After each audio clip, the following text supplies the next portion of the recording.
300 planes. These planes came in waves. On December 7th, Sunday morning, it was a beautiful day, the sun was shining, everything was peaceful. Some of the crews on the ships and also the Marines in their barracks, they were sort of resting up from a strenuous week. And some of them went to chow that morning and just figured on a normal day. I had just come off guard duty at that particular time. They had huge tank farms there. And as I was preparing for the events of the day, I was supposed to take my flight lessons. I was taking flight lessons at that time at a place called John Rogers Airport. And I wonder how many students here had an opportunity to see that movie called Tora.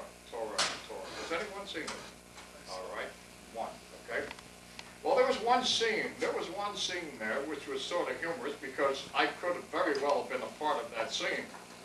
I was due to go up in a little Piper Cub with my instructress that morning, except being on guard duty, somebody else had got my seat. In that picture, it showed this little Piper Cub up there with a whole air wing of Japanese fighter planes all around it, looking down on this mosquito out here. What's he doing up here? Well, the thing about that was that the woman who was my instructor, she later on became one of the pilots who, at that point in time in history, was ferrying bombers over to Great Britain. From that moment on, a Japanese plane came in and had noted that everything was very quiet. It was a typical Sunday morning.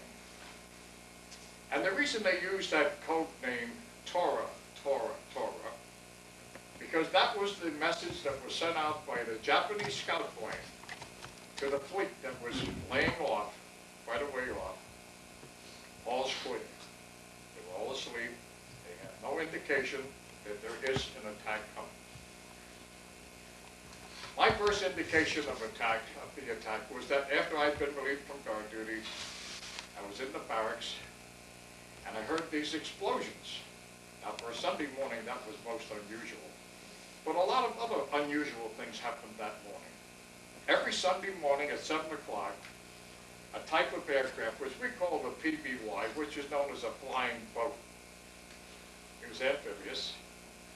We'd go up in the morning and they would go out on patrol. But for reasons unknown to any of us, this morning, things were very quiet. No scout planes went out that morning. It wasn't long after that, in come the torpedo planes. Now the torpedo planes, I want to tell you a little bit about that particular plane. I want to tell you a little bit about the torpedo. Those torpedoes were especially made for that attack.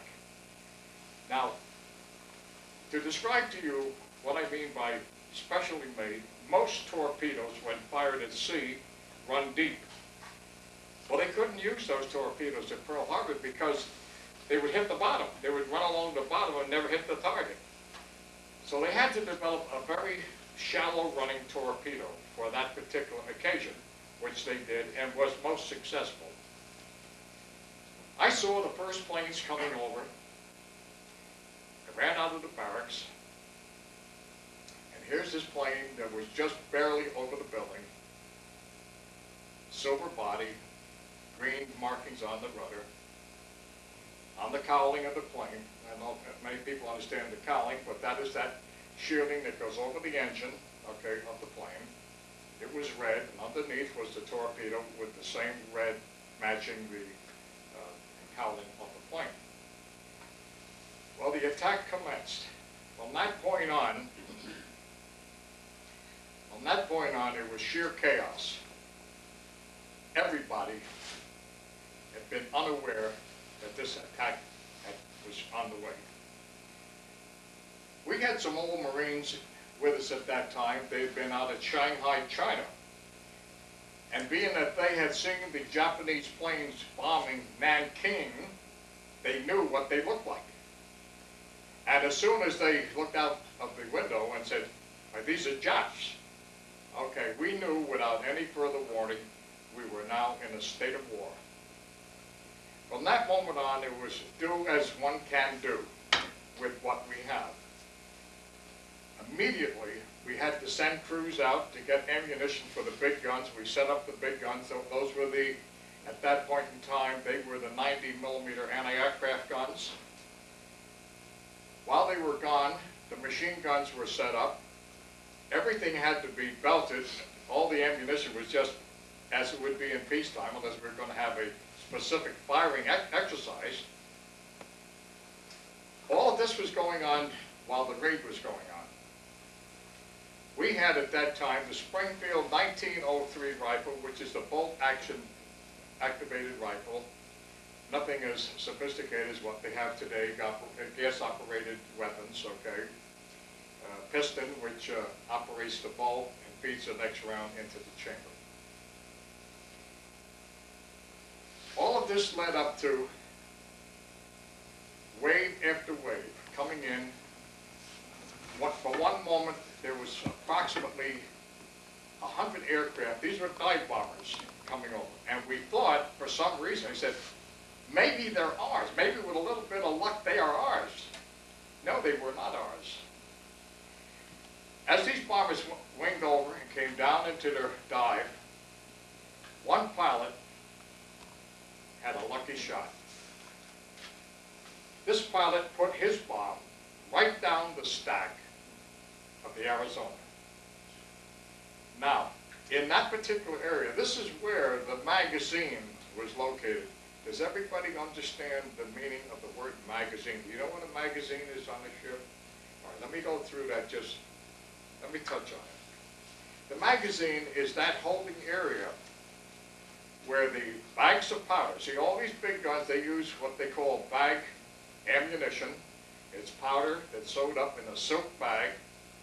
They have a rammer that rams that big shell up into the 8-inch guns and whatnot. And then the bags of powder go in. Then hydraulically the breech is closed and a primer is put in, a little cap, and then it's electronically fired. Well, of course, they weren't firing those big guns that day. But the magazines that were right there by that stack, they blew up.